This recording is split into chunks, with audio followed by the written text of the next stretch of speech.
of the students. You should be all the graduates should be thankful to the teachers, to the university, and to your parents, because it is their expectations which made them achieve these credentials.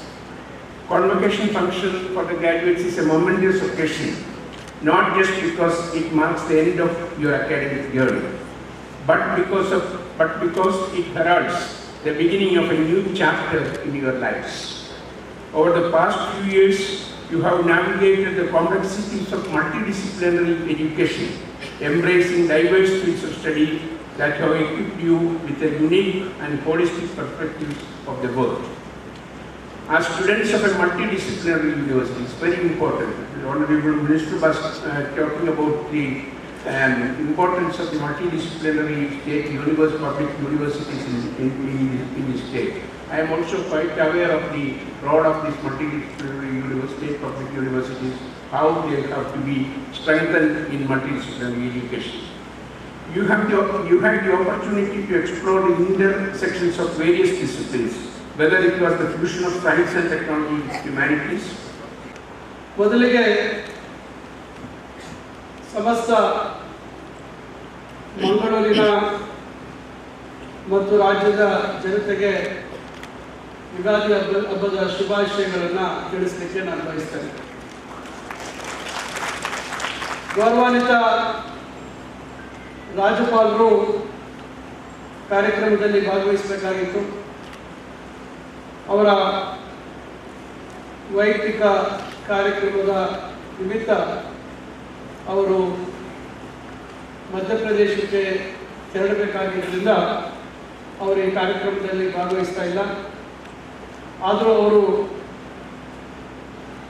ಪದವಿಗಳನ್ನು ಸ್ವೀಕರಿಸಿರ್ತಕ್ಕಂಥ ಎಲ್ಲರಿಗೂ ತಮ್ಮ ಹೃದಯಪೂರ್ವಕವಾದಂಥ ಅಭಿನಂದನೆಗಳನ್ನು ಮತ್ತು ಉಜ್ವಲವಾದಂಥ ಭವಿಷ್ಯಕ್ಕೆ ತಮ್ಮ ಶುಭಾಶಯಗಳನ್ನು ನನ್ನ ಮುಖಾಂತರ ತಿಳಿಸಬೇಕು ಅಂತ ಹೇಳಿ ಅವರು ಸೂಚನೆಯನ್ನು ಕೊಟ್ಟಿರ್ತಾರೆ. ಅದೇ ರೀತಿಯಾಗಿ ನಾನು ಅವರ ಪರವಾಗಿ ತಮಗೆಲ್ಲರಿಗೂ ಅವರ ಶುಭಕಾಮನೆಗಳನ್ನು ತಿಳಿಸಲಿಕ್ಕೆ ಬಯಸ್ತೇನೆ.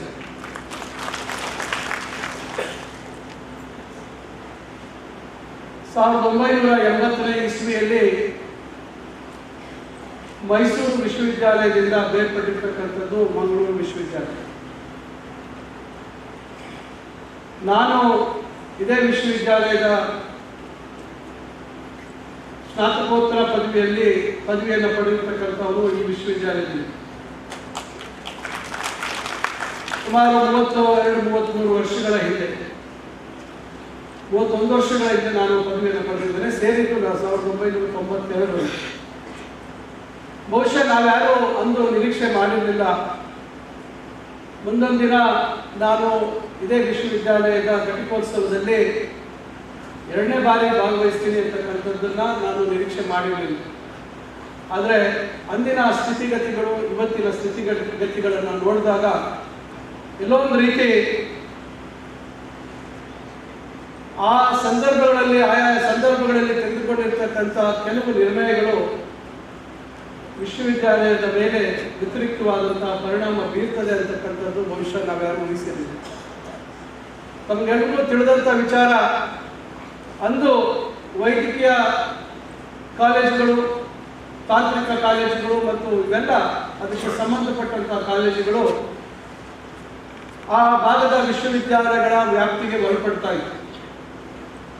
ಆ ವೈದ್ಯಕೀಯ ಮತ್ತು ತಾಂತ್ರಿಕ ಮತ್ತು ದಂತ ವೈದ್ಯಕೀಯ ಕಾಲೇಜುಗಳಿಂದ ವಿಶ್ವವಿದ್ಯಾಲಯಕ್ಕೆ ತಂದೆ ಆದಂಥ ಆದಾಯ ಉತ್ಪಾದನೆ ಆಗ್ತಾ ಇತ್ತು. 25 ವರ್ಷಗಳಿಗಿಂತ ಮುಂಚೆ ರಾಜೀವ್ ಗಾಂಧಿ ಆರೋಗ್ಯ ವಿಶ್ವವಿದ್ಯಾಲಯ ಸ್ಥಾಪನೆ, ವಿಶ್ವೇಶ್ವರಯ್ಯ ತಾಂತ್ರಿಕ ವಿಶ್ವವಿದ್ಯಾಲಯದ ಸ್ಥಾಪನೆ, ನಂತರ ದೂರ ಶಿಕ್ಷಣ ಡಿಸ್ಟೆನ್ಸ್ ಎಜುಕೇಶನ್ ಏನಿತ್ತು ಅದರಿಂದ ಕೂಡ ವಿಶ್ವವಿದ್ಯಾಲಯಗಳಿಗೆ ಆದಾಯ ಬರ್ತಾ ಇತ್ತು. ಕರ್ನಾಟಕ ಸ್ಟೇಟ್ ಓಪನ್ ಯೂನಿವರ್ಸಿಟಿ ಪ್ರಾರಂಭ ಆಯಿತು. ವಿಶ್ವವಿದ್ಯಾಲಯಗಳ ಆದಾಯದಲ್ಲಿ ಮತ್ತೆ ಕೊರತೆ ಆಯಿತು ಮತ್ತು ಸ್ವಲ್ಪ ಮಟ್ಟಿಗೆ ಖಾಸಗಿ ವಿಶ್ವವಿದ್ಯಾಲಯಗಳ ಸ್ಥಾಪನೆ ಸ್ವಲ್ಪ ಮಟ್ಟಿಗೆ ಇದರ ಮೇಲೆ ಒಂದು ಪರಿಣಾಮ ಬೀರಿರ್ತಕ್ಕಂಥದ್ದನ್ನು ನಾವು ಗಮನಿಸ್ತಾ ಇದ್ದೇವೆ. ಯಾಕೆ ಇವೆಲ್ಲ ನಾನು ಹೇಳಲಿಕ್ಕೆ ಬಯಸ್ತೇನೆ ಅಂದರೆ, ಇತ್ತೀಚಿನ ದಿನಗಳಲ್ಲಿ ರಾಜ್ಯದಲ್ಲಿರ್ತಕ್ಕಂಥ ವಿಶ್ವವಿದ್ಯಾಲಯಗಳು, ವಿಶೇಷವಾಗಿ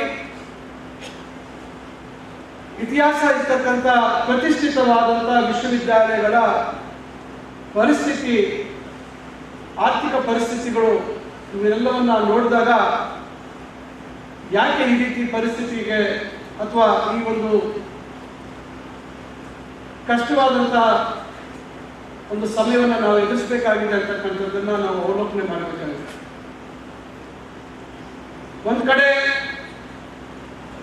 ಹೆಚ್ಚು ವಿಶ್ವವಿದ್ಯಾಲಯಗಳನ್ನ ಸ್ಥಾಪನೆ ಮಾಡಬೇಕು ಅಂತಕ್ಕಂಥ ಕೆಲವರ ಸಲಹೆಗಳು, ಬಹುಶಃ ವಿದೇಶಗಳಲ್ಲಿ ಇರ್ತಕ್ಕಂಥ ವಿಶ್ವವಿದ್ಯಾಲಯಗಳನ್ನ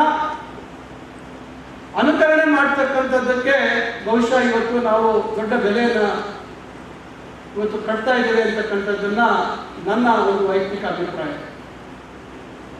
ಬಹುಶಃ ನಾವು ವಿದೇಶಗಳಲ್ಲಿರ್ತಕ್ಕಂಥ ವಿಶ್ವವಿದ್ಯಾಲಯಗಳ ವ್ಯವಸ್ಥೆ ಯಾವ ರೀತಿ ಇದೆ ಅಂತಕ್ಕಂಥದ್ದನ್ನು ಕೂಡ ನಾವು ಬಹುಶಃ ಅರ್ಥೈಸಲಿಕ್ಕೆ ವಿಫಲ ಆಗಿದ್ದೀವಿ ಅಂತ ಹೇಳಿ ನಾನು ಭಾವಿಸ್ತೇನೆ. ತಮಗೆಲ್ಲರಿಗೂ ಗೊತ್ತಿದೆ, ಶಾಲಾ ಶಿಕ್ಷಣ, ಕಾಲೇಜು ಶಿಕ್ಷಣದವರೆಗೂ ಒಂದು ಹಂತದವರೆಗೂ ಹಲವಾರು ಮುಂದುವರೆದಿರ್ತಕ್ಕಂತಹ ದೇಶಗಳಲ್ಲಿ ಉಚಿತವಾಗಿ ಶಿಕ್ಷಣ ಕೊಡ್ತಕ್ಕಂಥ ವ್ಯವಸ್ಥೆ ಇದೆ.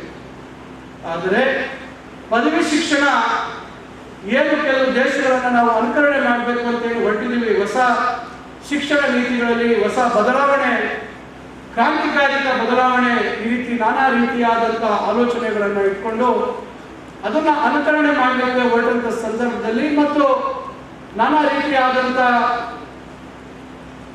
ಒಂದು ಭಾವನಾತ್ಮಕ ಒತ್ತಡಗಳಿಗೆ ನಮ್ಮ ಎಲ್ಲ ಸರ್ಕಾರಗಳು ಅದಕ್ಕೆ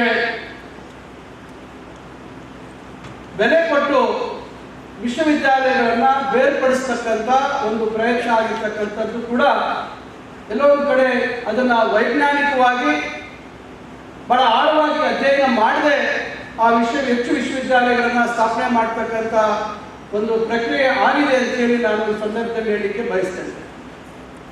ಒಂದು ಆಸ್ಪತ್ರೆಯ ಅವಶ್ಯಕತೆ ಇದೆ, ಒಂದು ಶಾಲೆಯ ಅವಶ್ಯಕತೆ ಇದೆ, ಒಂದು ಕಾಲೇಜಿನ ಅವಶ್ಯಕತೆ ಇದೆ ನಮ್ಮ ಭಾಗದಲ್ಲಿ ಇರತಕ್ಕಂಥದ್ದು ಎಲ್ಲರ ಒಂದು ಇಚ್ಛೆ. ಆದರೆ ವಿಶ್ವವಿದ್ಯಾಲಯ ಅಂತಕ್ಕಂಥದ್ದು ಅದರ ಮಹತ್ವ ಏನು, ಒಂದು ವಿಶ್ವವಿದ್ಯಾಲಯದ ಜವಾಬ್ದಾರಿ ಏನು ಅಂತಕ್ಕಂಥದ್ದನ್ನ ಬಹುಶಃ ಆ ಭಾಗದಲ್ಲಿರ್ತಕ್ಕಂಥ ಸಾರ್ವಜನಿಕರು, ತಿಳುವಳಿಕೆ ಇರ್ತಕ್ಕಂಥ ಶಿಕ್ಷಣ ಕ್ಷೇತ್ರದಲ್ಲಿ ಆಳವಾಗಿ ಅಧ್ಯಯನ ಮಾಡಿರ್ತಕ್ಕಂಥದ್ದು ಮತ್ತು ರಾಜಕೀಯ ನಾಯಕರುಗಳು ಬಹುಶಃ ಎಲ್ಲೋ ವಿಫಲ ಆದರು ಅಂತ ಹೇಳಿ ನಾನು ಈ ಸಂದರ್ಭದಲ್ಲಿ ಹೇಳಲಿಕ್ಕೆ ಬಯಸ್ತೇನೆ. ಕಾರಣ, ಒಂದು ವಿಶ್ವವಿದ್ಯಾಲಯ ಅಂತಕ್ಕಂಥದ್ದು ನಾವು ಪದವಿ ಪಡೆದಂಥ ವಿಶ್ವವಿದ್ಯಾಲಯದಿಂದ ನಾವು ಉನ್ನತ ವ್ಯಾಸಂಗಕ್ಕೆ ಬೇರೆ ಕಡೆ ನಾವು ಪ್ರವೇಶ ಪಡಿತಕ್ಕಂಥ ಒಂದು ಆಲೋಚನೆ ಮಾಡಿದಾಗ ಅಥವಾ ಅಲ್ಲಿ ನಮ್ಮ ಅರ್ಜಿಯನ್ನು ಹಾಕಿದಾಗ ಮೊದಲು ನೋಡ್ತಕ್ಕಂಥದ್ದು ಇವರು ಯಾವ ವಿಶ್ವವಿದ್ಯಾಲಯದಲ್ಲಿ ಇವರು ಪದವಿಯನ್ನು ಪಡೆದಿದ್ದಾರೆ ಅಂತಕ್ಕಂಥದ್ದನ್ನ ಗಮನಿಸ್ತಾರೆ. ಆ ವಿಶ್ವವಿದ್ಯಾಲಯದ ಸ್ಥಾನಮಾನ ಏನು ಅಂತಕ್ಕಂಥದ್ದನ್ನು ಬಹುಶಃ ಬಹಳ ಹೆಚ್ಚು ಜನ ಗಮನಿಸ್ತಾರೆ. ವಿದೇಶಗಳಿಗೆ ಹೋಗಬೇಕು ಅಂತ ಸಂದರ್ಭದಲ್ಲಿ ನಾವು ಇಂಥ ವಿಶ್ವವಿದ್ಯಾಲಯದಲ್ಲಿ ಪದವಿ ಪಡೆದಿದ್ದೀವಿ ಅಂದರೆ ಅದರದ್ದೇ ಆದಂಥ ಮಹತ್ವ ಇರ್ತಕ್ಕಂಥದ್ದನ್ನು ನಾವು ನೀವೆಲ್ಲರೂ ಕಂಡಿರ್ತಕ್ಕಂಥದ್ದು.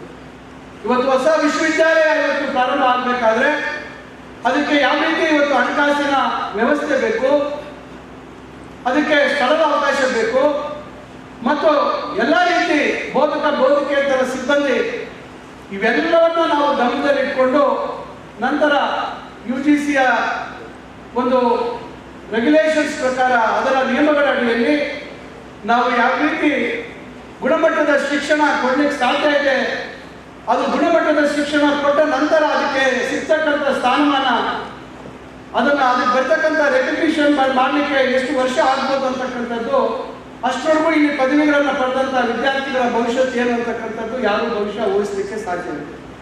ಈ ರೀತಿ ಹೇಳ್ಕೊಂಡು ಹೋದ್ರೆ ಬಹಳಷ್ಟು ನಾನು ಹೇಳ್ಬೋದು.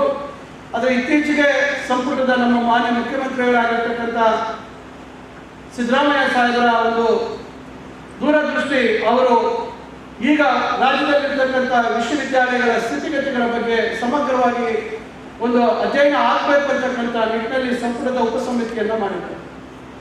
ಆ ಉಪಸಮಿತಿಯ ಮುಖ್ಯಸ್ಥರಾಗಿರ್ತಕ್ಕಂಥ ನಮ್ಮ ಮುಖ್ಯಮಂತ್ರಿಗಳಾಗಿರ್ತಕ್ಕಂಥ ಮಾನ್ಯ ಡಿ ಕೆ ಶಿವಕುಮಾರ್ ಅವರು, ನಾನು ಮತ್ತು ಇತರೆ ಹಿರಿಯ ಸಚಿವರು ನಾವಿದ್ದೇವೆ. ಬಹಳಷ್ಟು ಈ ಸ್ಥಿತಿಗತಿಗಳ ಬಗ್ಗೆ ವರದಿ ಮತ್ತು ನಮ್ಮಲ್ಲಿರ್ತಕ್ಕಂಥ ಅಂಕಿಅಂಶಗಳ ಬಗ್ಗೆ ಅಧ್ಯಯನ ಮಾಡಿದ್ದೀವಿ. ಇನ್ನ ಸಂಪೂರ್ಣವಾಗಿ ಅದರ ವರದಿಯನ್ನು ಕೊಟ್ಟಿಲ್ಲ. ಆದರೂ ಮಾಧ್ಯಮಗಳಲ್ಲಿ ಬೇರೆ ಬೇರೆ ಕಡೆ ಈ ರೀತಿ ಕೆಲವು ವಿಶ್ವವಿದ್ಯಾಲಯಗಳನ್ನ ವಿಲೀನ ಮಾಡ್ತಾರೆ ಅಂತಕ್ಕಂಥದ್ದು ಇವೆಲ್ಲ ಕೇಳ್ಪಟ್ಟಿದೆ.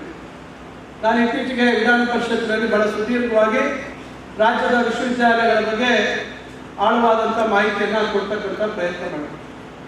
ಮಂಗಳೂರು, ದಕ್ಷಿಣ ಕನ್ನಡ ವಿಶೇಷವಾಗಿ, ನಾನು ಕೋಲಾರ ಜಿಲ್ಲೆಯಿಂದ ಇಲ್ಲಿ ಸ್ನಾತಕೋತ್ತರ ಪದವಿಯನ್ನು ಪಡೀಲಿಕ್ಕೆ ಬರಬೇಕು ಅಂತ ಹೇಳಿದ್ರೆ ಮಂಗಳೂರಿನ ಅಥವಾ ದಕ್ಷಿಣ ಕನ್ನಡದಲ್ಲಿ ಇರ್ತಕ್ಕಂಥ ವಿದ್ಯಾಸಂಸ್ಥೆಗಳ ಗುಣಮಟ್ಟದ ಶಿಕ್ಷಣ ಎಷ್ಟು ಅಂತಕ್ಕಂಥದ್ದು ಇವತ್ತು ರಾಜ್ಯದ ನಾನಾ ಭಾಗಗಳಿಂದ, ದೇಶದ ನಾನಾ ಭಾಗಗಳಿಂದ, ವಿದೇಶಗಳಿಂದ ಇವತ್ತು ದಕ್ಷಿಣ ಕನ್ನಡ ಜಿಲ್ಲೆಗೆ ಇವತ್ತು ಗುಣಮಟ್ಟದ ಶಿಕ್ಷಣ ಪಡೀಲಿಕ್ಕೆ ಬರ್ತಾರೆ ಅಂತ ಹೇಳಿದ್ರೆ ಅದನ್ನು ನಾವು ಉದಾಹರಣೆಗೆ ತಗೋಬೇಕಾಗುತ್ತೆ.